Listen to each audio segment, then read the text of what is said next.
The Galactic Council convened once again, this time to discuss the strange, unpredictable species they had just encountered, humanity.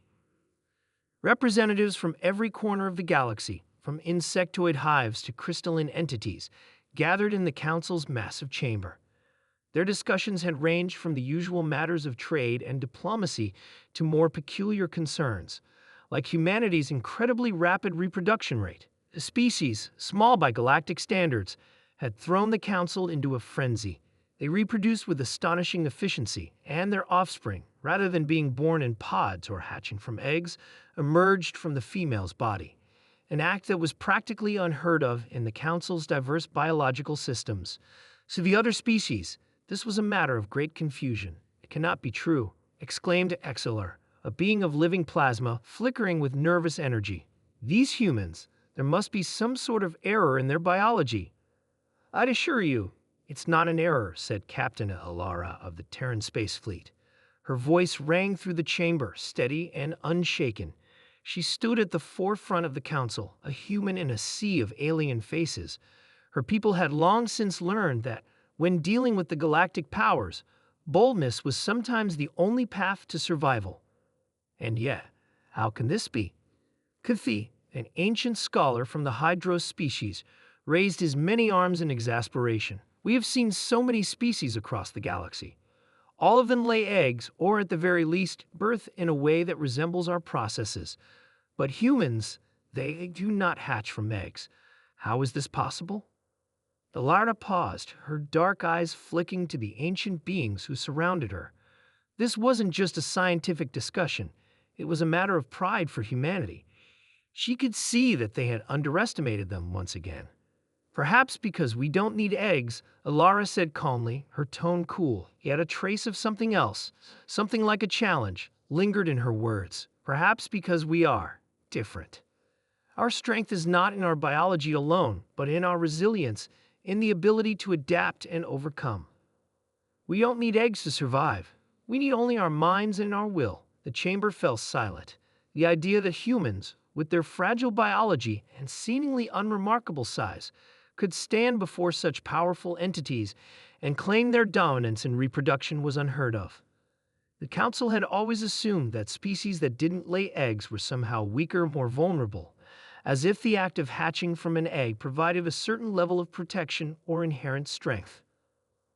"We are not the same as you, Hifi," Alara continued, her voice firm and unyielding.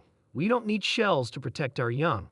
We protect them with our own hands, our strength, our love. And that, my friends, is what makes us strong. That is what makes humanity capable of surviving where others have failed." One of the elder members of the Council, a towering figure made of shifting stone, grumbled softly, "You dare speak of love? This is not a place for emotions, human. The logic of our species surpasses yours." "Then why did your species fall to the plague of the scourge?" Alara shot back without missing a beat. "You were so wise, so advanced, yet you couldn't save your own kind. Humanity did. We survive the impossible because we don't let go. We fight for each other." A ripple of uneasy murmurs spread through the chamber. The scourge, a devastating viral outbreak that wiped out entire star systems, had indeed nearly wiped out these people. The stone-like figure faltered, his stone skin shifting with uncertainty. "You say this, but you have not yet faced the true challenges of the galaxy," Pithi said, his voice a low growl. "The void, the hostile alien forces. Our species have long been prepared for these challenges. You are mere infants in the grand scheme." "Maybe," Alara said, leaning forward just enough to make the room feel smaller, "but we're the only species that never gives up, and that's something no amount of eggs or ancient knowledge can replace." The Council's chamber was quiet again. Even the alien ambassadors who had once mocked humanity's methods of reproduction, who had assumed it was just another oddity among many, felt something shift. It wasn't fear.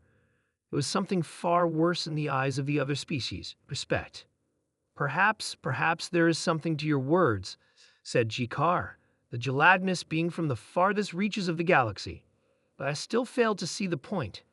Why is it that you refuse to fit into our systems?" "Because we are humanity," Alara replied with a fierce grin, her pride unmistakable. "We refuse to fit into anyone's mold but our own. And if you think we're an anomaly, just wait until you see what we can do next." The council members exchanged uneasy glances.